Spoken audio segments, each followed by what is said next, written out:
Avec la bataille des Salomon orientales terminée, mais la campagne de Guadalcanal loin d'être achevée, l'Enterprise retournait vers la zone de Guadalcanal, réparée du mieux possible à ce moment-là. Mais elle était également équipée d'une batterie anti-aérienne améliorée, car les canons anti-aériens moyens de 11 pouces, plutôt discutables, avaient été remplacés par certains des premiers canons Bofors de 40 mm à entrer en service de première ligne dans la marine américaine. Elle reçut l'ordre de rejoindre l'USS Hornet sous le commandement de l'amiral Halsey, rétabli pour diriger les forces navales américaines restantes dans la région. Mais il serait basé en Nouvelle-Calédonie, tandis que l'amiral Kinkaid avait le contrôle local des porte-avions eux-mêmes. D'une certaine façon, l'Enterprise restait engagée dans la bataille, même lors des réparations et de la remise en état. Un certain nombre de ses pilotes, en particulier de la VB-6, avaient soit été laissés dans la région lorsqu'elle est partie, soit rapidement réaffectés à des bases américaines voisines.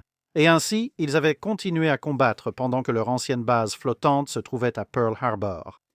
Cela signifiait malheureusement que plusieurs pilotes vétérans avaient été perdus en se portant volontaires pour renforcer le groupe aérien du WASP, et qu'ils étaient ensuite devenus victimes de sa destruction apocalyptique sur Guadalcanal même. Les derniers pilotes du vol 300 n'ont été retirés qu'à la fin du mois de septembre, lorsqu'ils n'avaient plus d'avions opérationnels à piloter. Ils furent remplacés seulement quelques semaines plus tard par d'autres pilotes du VB-6 qui étaient venus d'autres bases américaines du sud-ouest du Pacifique.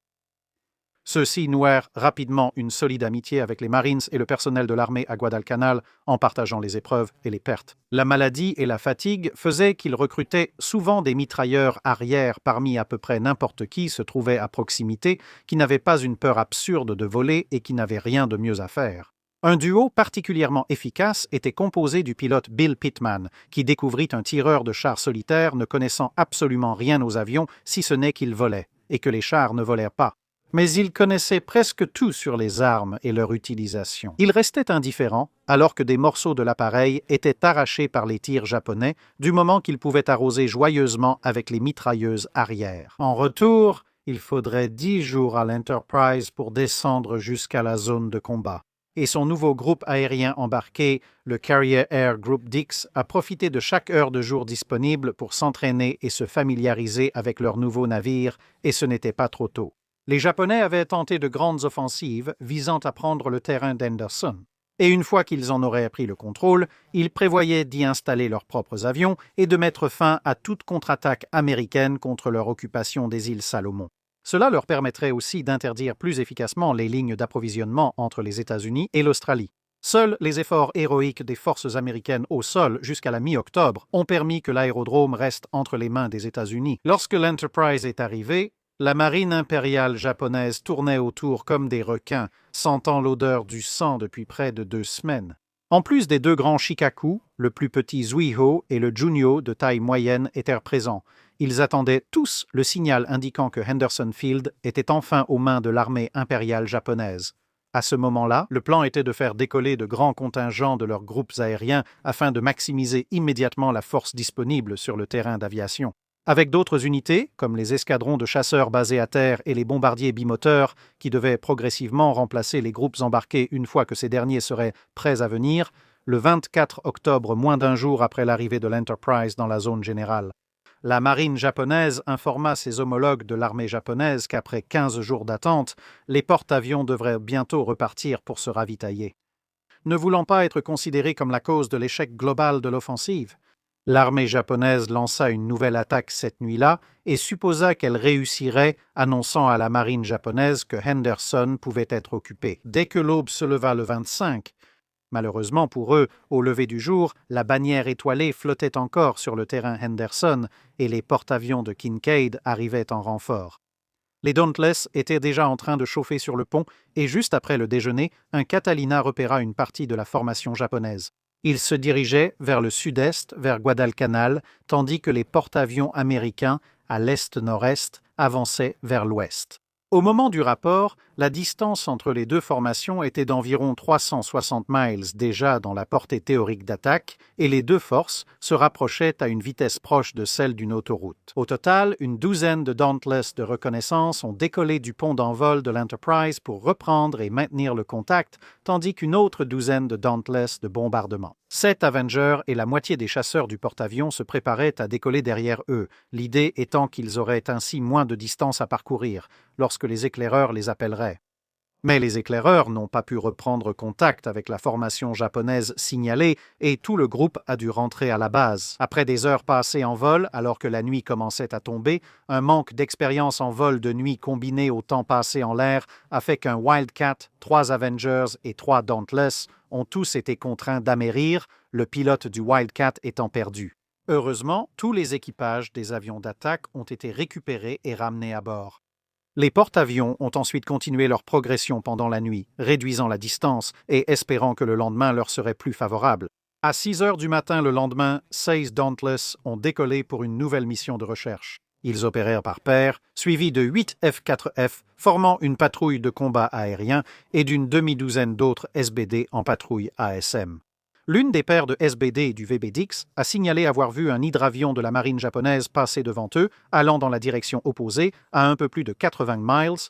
Moins d'une demi-heure après, des choses bien plus passionnantes étaient à raconter. Une formation de surface japonaise, centrée sur des croiseurs de bataille Kongo, avait été repérée, suggérant la présence proche des porte-avions japonais. De retour sur l'Enterprise, un groupe restreint de Dauntless et d'Avengers se préparait.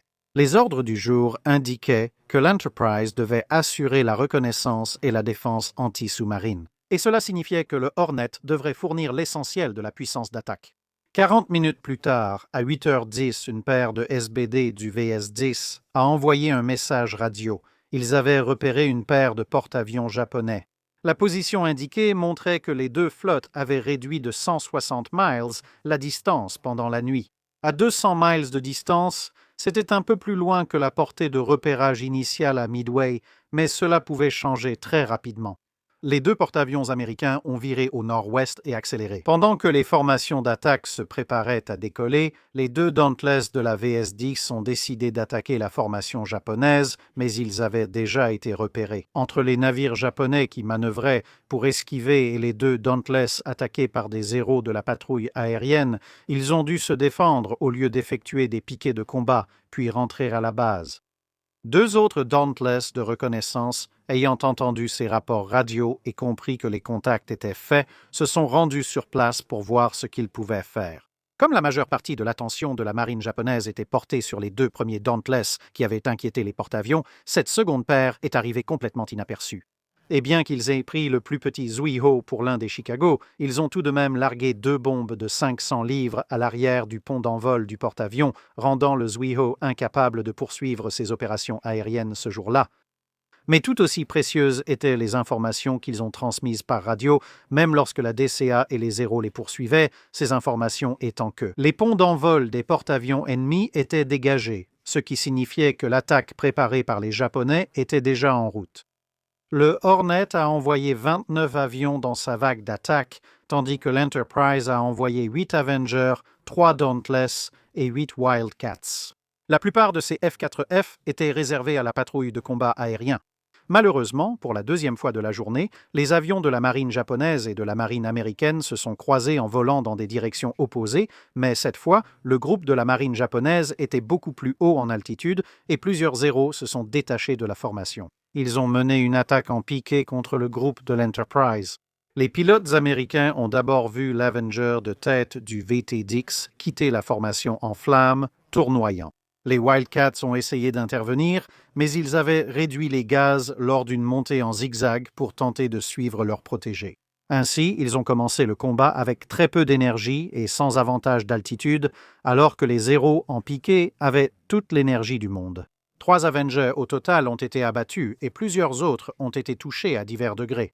Les malheurs des Wildcats ont empiré lorsqu'un d'eux a constaté que son réservoir largable, impossible à détacher, a vite pris feu. En flammes, après une rafale tirée par un Zéro, un autre a réussi à larguer son réservoir. En raison de la complexité du système d'alimentation, le moteur s'est arrêté, laissant le pilote avec un réservoir en feu. Raleigh Road a finalement suivi son ailier en difficulté vers le bas, utilisant le panache de carburant en feu comme écran de fumée jusqu'à ce que celui-ci redémarre son moteur. Les avions d'attaque survivants de l'Enterprise se sont extraits seuls du combat aérien, accompagnés par une des formations de F-4F.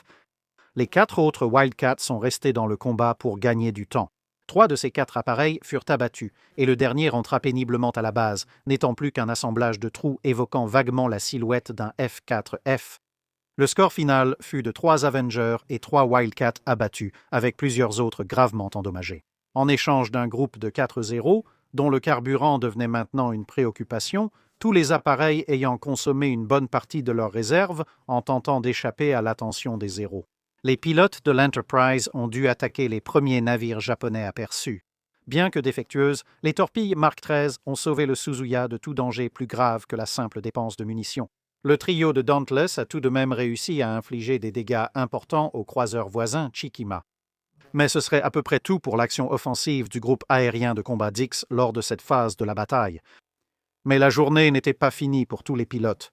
Tandis que le groupe du Hornet attaquait le Shikaku, l'aviation japonaise se préparait à frapper les porte-avions américains.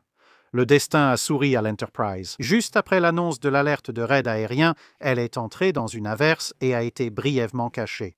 Cependant, cela a laissé le Hornet seul face à la colère de la marine japonaise.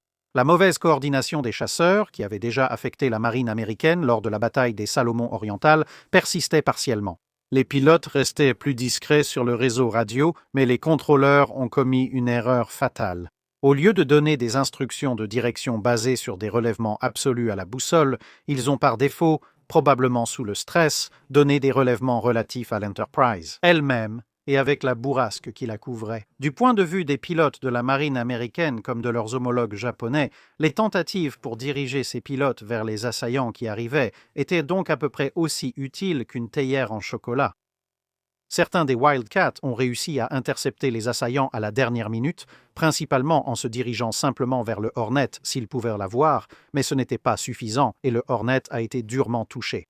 Au même moment, au niveau de la mer, se produisait l'un des incidents de tir ami les plus étranges, un avion criblé de balles. L'Avenger faisait route vers l'Enterprise, mais la torpille qu'il transportait refusait de se détacher. L'Enterprise, naturellement inquiet à l'idée qu'un bombardier endommagé transportant une torpille active puisse s'écraser sur le pont, ordonna à l'Avenger d'amérir près d'un destroyer allié. Ils amérirent donc près de l'USS Porter et le grand destroyer commença à ralentir lorsque les vigies signalèrent soudainement la présence d'une torpille dans l'eau. Il semblait que le choc de l'amérissage avait finalement déclenché le largage de la torpille qui se dirigeait désormais droit vers le Porter. Des Wildcats proches ont plongé et tenté de mitrailler la torpille, puis se sont éloignés. L'équipage du porteur a alors tiré sur eux, pensant que c'étaient des avions ennemis. Au lieu de cela, avec une précision particulièrement mauvaise, la torpille a suivi sa trajectoire et est alors devenue l'une des rares Mark XIII de 1942 à réellement fonctionner pour une fois. Il a aussitôt ouvert une brèche dans le destroyer, gravement endommagé, mais celui-ci a quand même récupéré les pilotes. Au fait, pendant que tout cela se passait, une autre vague d'avions japonais a été détectée en approche. Ces avions se sont séparés, la moitié allant vers chaque porte-avions, l'Enterprise ayant quitté la zone de protection. L'école, la patrouille aérienne de combat. Les Wildcats étaient presque hors de position, certains confus sur leur emplacement, d'autres tournant encore au-dessus du Hornet endommagé. Ainsi, seuls 2 avions ont intercepté la vingtaine d'appareils ennemis qui se dirigeaient vers l'Enterprise. L'un des pilotes des Vals, qui piquait maintenant sur le porte-avions, avait déjà touché le navire lors de son engagement précédent au Salomon oriental. Et il répéta maintenant l'exploit, car le navire reçut 2 coups directs et un autre très proche. La première bombe a traversé la proue à environ 6 mètres de l'avant du navire, mais a explosé à l'extérieur après être ressortie. Bien que des incendies aient brûlé à la proue pendant un certain temps, il n'y eut qu'une seule victime, un mitrailleur intrépide qui se trouvait encore à bord de son avion lorsque l'explosion l'a projeté par-dessus bord. La deuxième bombe fut bien plus meurtrière. Elle s'est écrasée sur le pont d'envol à 3 mètres derrière l'ascenseur avant et s'est soit brisée en 2, soit a explosé sur le pont du hangar. Une bombe en cours de chargement sur un avion a été libérée, causant une explosion dans le hangar, suivie d'une autre dans les quartiers des officiers en dessous. Les 2 explosions ont déclenché des incendies, détruit un total de 7 avions, endommagé plusieurs autres et tué au moins 40 hommes.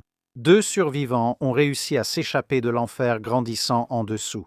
Bill Pinkney était un petit homme qui servait comme cuisinier des officiers.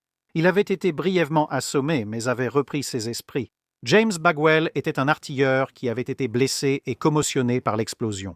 Voyant que Bagwell pouvait à peine tenir debout et n'arriverait jamais à monter l'échelle vers la sécurité, Hinckley hissa l'homme plus grand sur ses épaules et commença à grimper.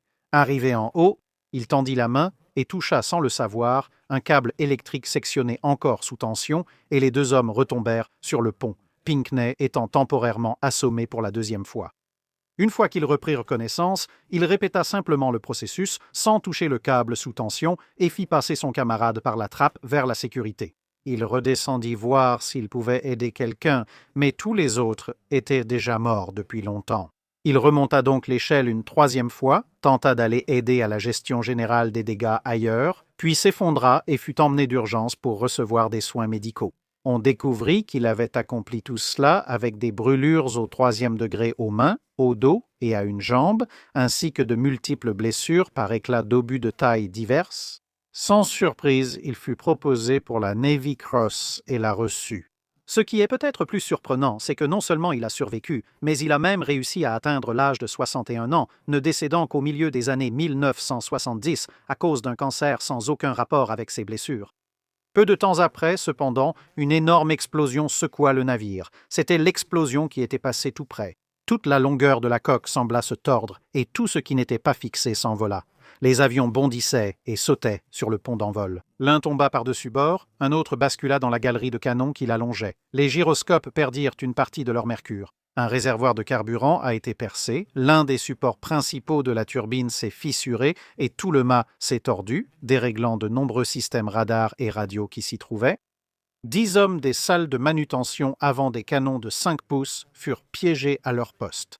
Tandis que l'eau, la mousse et les débris métalliques et humains s'étaient écoulés d'en haut, inondant le compartiment supérieur jusqu'à 2,5 mètres de profondeur, ils étaient restés piégés là-dessous pendant la majeure partie de la journée, tandis que l'infiltration progressive de l'eau montait lentement au-dessus de leur taille. Avant cela, les équipes de contrôle des avaries ont finalement réussi à installer des pompes portatives qui ont vidé suffisamment le compartiment au-dessus de leur tête pour leur permettre de sortir. Cela a pris du temps pour les atteindre car la marine japonaise n'avait pas fini avec l'Enterprise. Malgré le fait que le porte-avions et le cuirassé voisin, le South Dakota, aient infligé de lourdes pertes aux assaillants, d'autres continuaient d'arriver.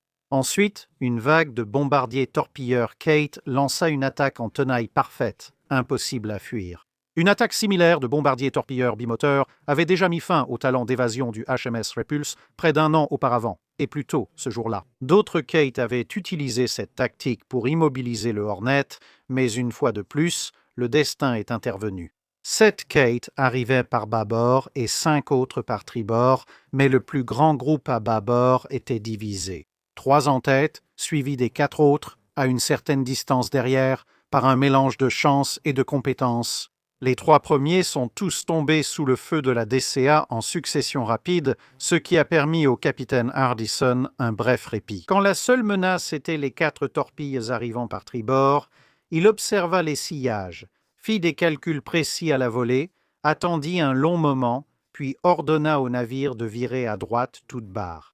L'équipage de la passerelle observa alors que le porte-avions se frayait un chemin à travers la salve de torpilles, l'une des armes japonaises passant à moins de 10 mètres d'eux. D'autres bombardiers torpilleurs étaient encore présents. L'un d'eux fut abattu et s'écrasa sur la proue du destroyer USS Smith, qui poursuivit sa route malgré les flammes. Et il poursuivit le South Dakota, utilisant les gerbes d'eau soulevées par le sillage du cuirassé pour éteindre ces incendies. De retour sur l'Enterprise, une autre torpille fut repérée en approche. La proue avait déjà largement dépassé le point d'interception, mais une fois de plus, une manœuvre exceptionnelle sauva le porte-avions. Encore un virage serré à droite, faisant dévier sa poupe juste ce qu'il fallait. Cette torpille passa ainsi à l'arrière à environ 30 mètres. 5 autres Kate apparurent alors à l'arrière, cherchant à contourner l'Enterprise pour attaquer sur son côté bâbord. Mais le capitaine Hardison avait soit bien étudié les tactiques de Karga à Midway, soit c'était un cas de grands esprits qui se rencontrent, et une fois de plus, l'Enterprise vira brusquement. Tout à tribord. gardant sa poupe face au Kate aussi longtemps que possible, permettant ainsi aux canonniers anti-aériens d'en abattre 4 sur 5. Le dernier quitta la partie de chat perché pour larguer depuis l'arrière. L'Enterprise redressa sa trajectoire et laissa la torpille passer par bâbord. Le navire, il s'est avéré, avait encore une fois eu une chance incroyable, à plus d'un titre, comme l'a expliqué le lieutenant Swede Veshtasa, je crois que c'est ainsi que ça se prononce. Quoi qu'il en soit, il était revenu sur l'Enterprise après avoir aidé à défendre le Hornet à bord de son Wildcat. Il avait repéré pas moins de 11 Kate se dirigeant vers l'Enterprise et son escadrille était intervenue, Veshtasa revendiquant pas moins de 5 des bombardiers torpilleurs et ses ailiers en abattant un 6e, réduisant ainsi les problèmes de l'Enterprise aux 5 Kate restant mentionnés précédemment. Avec une paire de Val qu'il avait abattus au-dessus du Hornet, il revendiquait un total de 7 victoires lors d'un seul engagement. Assez endommagé, avec un hangar en feu et l'ascenseur avant hors service. L'Enterprise restait désormais la seule option pour permettre à son groupe aérien ainsi qu'à celui du Hornet d'atterrir. Le deuxième ascenseur s'était aussi bloqué en position basse et de nombreux avions revenaient endommagés, difficiles à contrôler à court de carburant ou les deux. Le LSO Robin Lindsay devait tenter de guider ce groupe hétéroclite pour qu'ils attrapent le tout premier brin d'arrêt, s'ils ne voulaient pas finir par envoyer des avions dans le trou, qui était actuellement le deuxième ascenseur.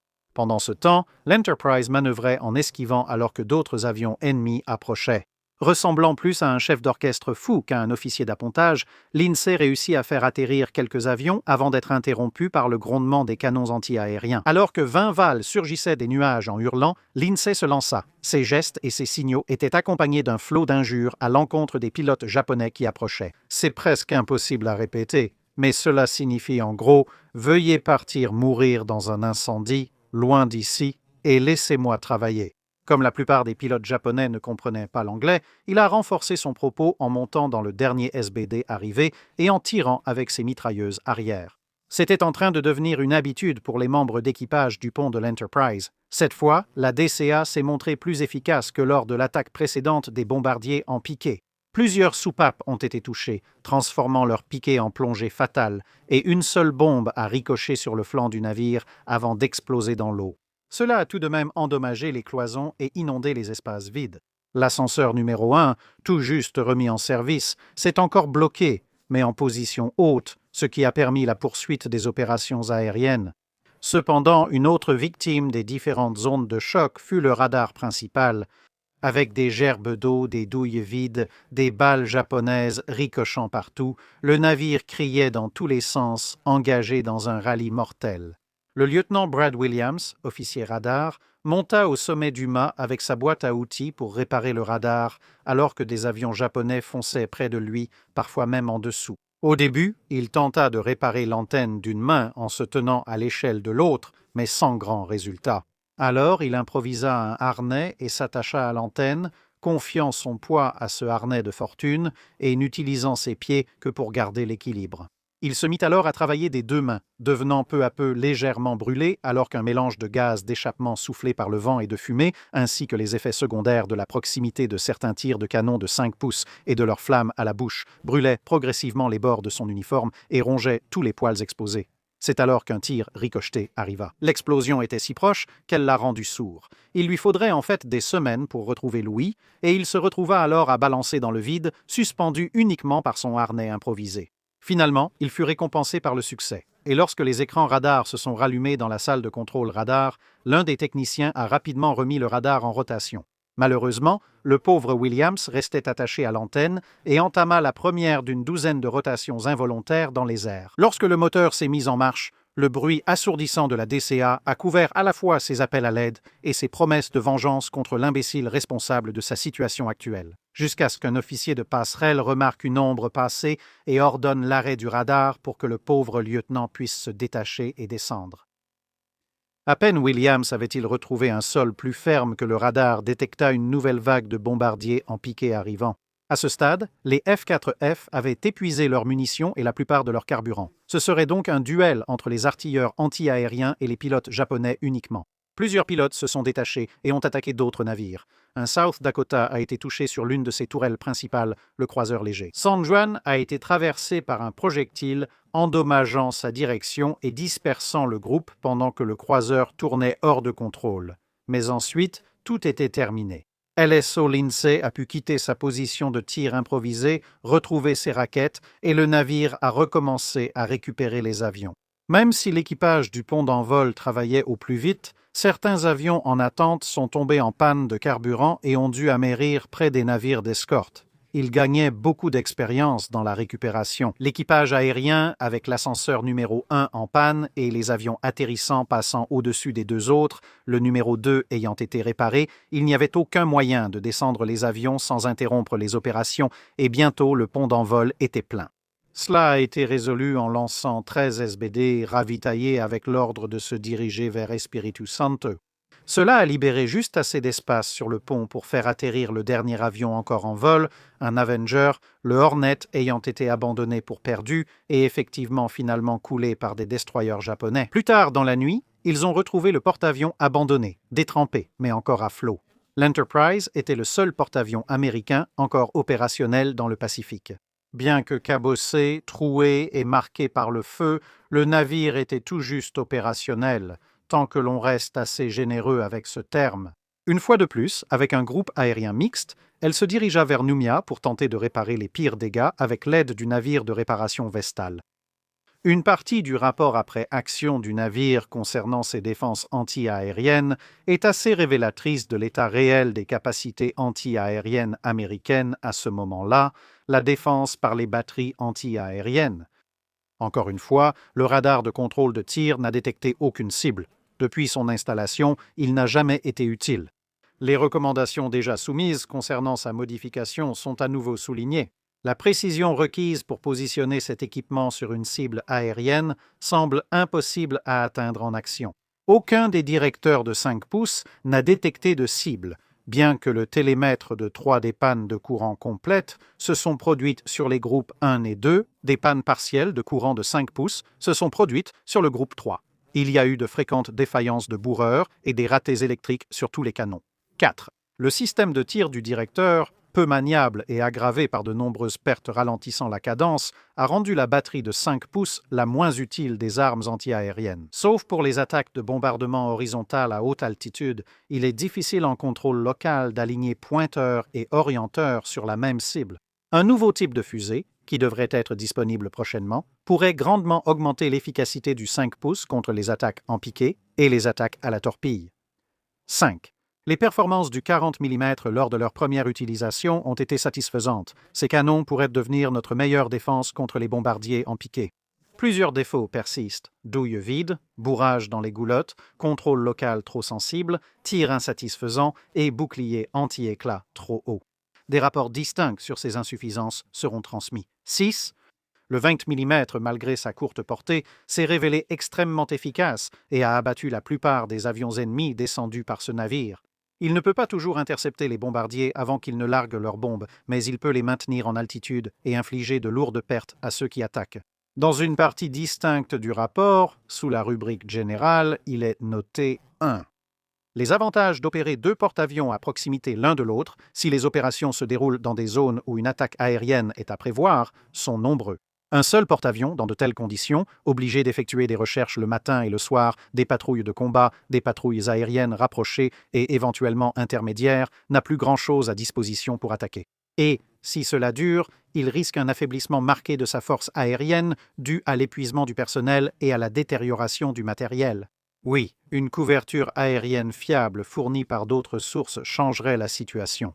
Mais pour l'instant, il est douteux qu'elle existe dans cette région. Et certainement, un commandant de force opérationnelle sera très inquiet quant à sa fiabilité. Parmi les avantages figurent un pont d'envol supplémentaire pour accueillir les avions d'un porte-avions endommagé, la conservation de sa force de frappe et la mise en place d'un système de service. Ainsi, lors de la navigation normale, chaque porte-avions dispose de jours pour l'entretien et l'entraînement de son groupe, ainsi que pour d'autres travaux essentiels. Ces points et d'autres ont déjà été abordés auparavant, il n'est donc pas nécessaire d'entrer dans les détails ici. 2. Lorsque deux porte-avions opèrent ensemble, chacun doit avoir sa propre escorte et ses navires de soutien et doit être organisé comme une force opérationnelle ou un groupe indépendant. Cela s'applique aux grands porte-avions. La séparation utilisée lors des opérations actuellement en discussion, d'environ 5000, s'est révélée très satisfaisante. La distance permettait à chaque groupe de manœuvrer indépendamment tout en maintenant un bon contact visuel pour les signaux et facilitait les patrouilles. La séparation précise lorsque l'attaque aérienne est imminente reste une question. Le problème est de savoir quelle distance de séparation empêchera la détection des deux porte-avions. Si l'un d'eux est repéré dans les zones où nous opérons actuellement, 5000 ne suffiront pas, 10 non plus. Il faut une séparation vraiment large, de l'ordre de 30 à 50 000, et même cela ne le garantira pas. Par conséquent, à moins que les conditions ne permettent à l'avance une séparation permettant d'atteindre ce qui précède, cela ne pourra pas être réalisé à court terme. Lorsque l'attaque est imminente, nous devons faire notre choix en fonction des conditions présentes et de celles qui sont susceptibles d'être rencontrées. En pesant les avantages d'une opération rapprochée tels que la facilité de contrôle et de communication, l'économie d'effort dans les patrouilles aériennes et la protection de surface, y compris contre les sous-marins, face à la sécurité contre la découverte résultant d'une séparation relativement large. Encore une fois, la couverture aérienne de la zone à attendre de sources autres que les porte-avions est un facteur important. Maintenant, après seulement 11 jours, le navire a en fait reçu l'ordre de repartir en mission. L'équipage, un groupe de CBS et une partie de l'équipage du Vestal étaient tous encore à bord en train de travailler sur lui. Cependant, malgré les lourdes pertes de l'aéronavale japonaise, il restait au moins 2 porte-avions opérationnels. Il pouvait encore être gênant s'il trouvait d'autres avions à faire voler. Moins de 15 jours après la bataille, des VAL harcelaient déjà les transports américains, essayant de débarquer hommes et matériel. Il fut décidé que, pour le moment, il valait mieux placer l'Enterprise au sud-ouest de Guadalcanal et d'envoyer ses avions par groupe à Henderson Field, où ils se ravitailleraient avant de poursuivre leur route pour attaquer la marine marchande japonaise, car les 3 types d'avions présents à bord du navire opéraient également depuis Henderson. Cela ne devrait, en théorie, pas révéler la présence du porte-avions. Le 12 novembre, il a été signalé que 2 porte-avions ennemis avaient été repérés et Enterprise s'est approchée et a commencé à se préparer à l'action. Encore une fois, elle n'était pas entièrement opérationnelle, bien que l'ascenseur numéro 1 ait été déclaré réparé. Le capitaine a refusé l'autorisation de le tester au motif que s'il se bloquait dans une autre position que complètement relevée, ce qui était sa position actuelle, le navire serait totalement incapable de faire décoller des avions. On ne pouvait remonter les avions qu'à 2/3 du rythme habituel, et lors des opérations d'appontage, aucun avion ne descendait avant que le dernier ait atterri. Mais c'était mieux que de ne pas voler si les prévisions de réparation de l'ascenseur étaient fausses. Les officiers et les hommes étaient aussi épuisés, car les zones d'hébergement détruites brûlaient sans cesse. Les équipes de contrôle des avaries surveillaient plusieurs dizaines de cloisons renforcées, car un certain nombre d'explosions de bombes les avaient endommagées. Les trous dans le navire n'avaient toujours pas été réparés et les zones touchées étaient encore inondées. Cependant, tout ce que le groupe aérien du navire trouva fut un I gravement endommagé, un survivant de la furieuse bataille de surface de la nuit précédente. Ils lui ont lancé plusieurs torpilles, sont allés vers le terrain Henderson, ont rechargé et répété l'attaque. Plusieurs torpilles ont échoué, mais assez ont touché pour que le croiseur de bataille ralentisse, s'arrête et commence à chavirer. Les réparations sur l'Enterprise ont continué sans apparition de porte-avions japonais. Le groupe aérien du porte-avions a plutôt fait la navette entre le navire et Henderson, frappant plusieurs fois des cibles japonaises. Certains avions ont été abattus par des Zéros escortant les convois. Le moment le plus critique pour l'Enterprise est survenu lorsqu'une formation de G4M Betis en provenance de Rabaul est venue la chercher, juste après avoir rappelé sa patrouille aérienne, la rendant totalement vulnérable. Une fois de plus, cependant, la chance était de leur côté, et une autre averse a caché le navire pendant que les bombardiers rôdaient à proximité, avant d'abandonner et de rentrer chez eux. Avec pratiquement tout son groupe aérien désormais à Henderson, l'Enterprise fut renvoyée à Nouméa le matin suivant le naufrage du Hiroshima par l'amiral Lee. Une action qui était suffisamment proche de Henderson. De nombreux pilotes de l'Enterprise ont été réveillés par les tirs d'artillerie et ont passé la nuit à se demander qui combattait qui et, plus crucial encore, qui avait remporté la victoire pour l'Enterprise. Elle se retrouva de nouveau à Nouméa le 16 novembre. Et peu à peu, que ce soit par leurs propres avions ou par transport, son groupe aérien commença à réapparaître. À leur tour, certains ayant laissé leurs avions à la disposition des escadrons de Marines basés à Henderson. Pendant ce temps, loin au nord, Jeff Karam, abattu près de 4 jours plus tôt, finit par atteindre la rive après une nage épique.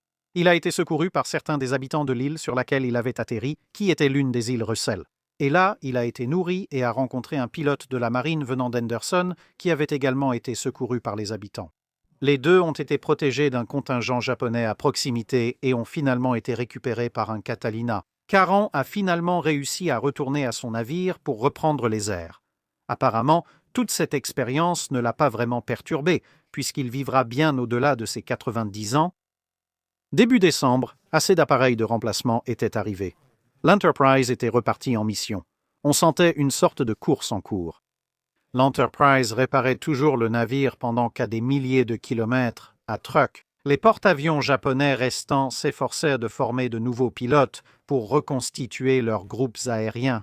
Ayant appris que le Saratoga revenait après des réparations, l'ascenseur numéro 1 reçut enfin l'autorisation d'être testé, ce qu'il fit parfaitement.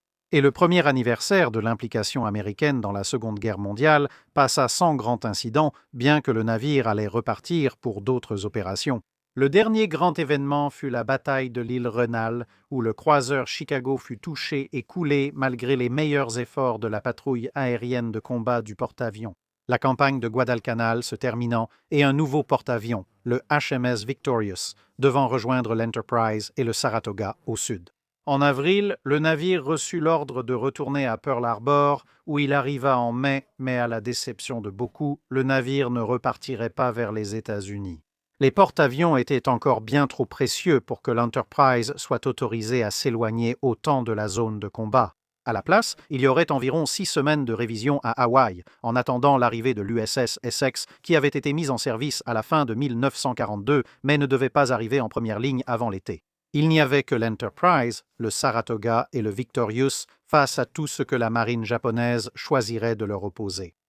Mais au moins, des réparations plus permanentes pouvaient être effectuées. Et avec un nouveau capitaine, Samuel Ginder, le navire s'installa pour une nouvelle période en cale sèche. Merci d'avoir regardé cette vidéo. Si vous avez des suggestions de navires ou des commentaires, dites-le nous ci-dessous. Commentez la publication épinglée pour vos questions sur la cale sèche.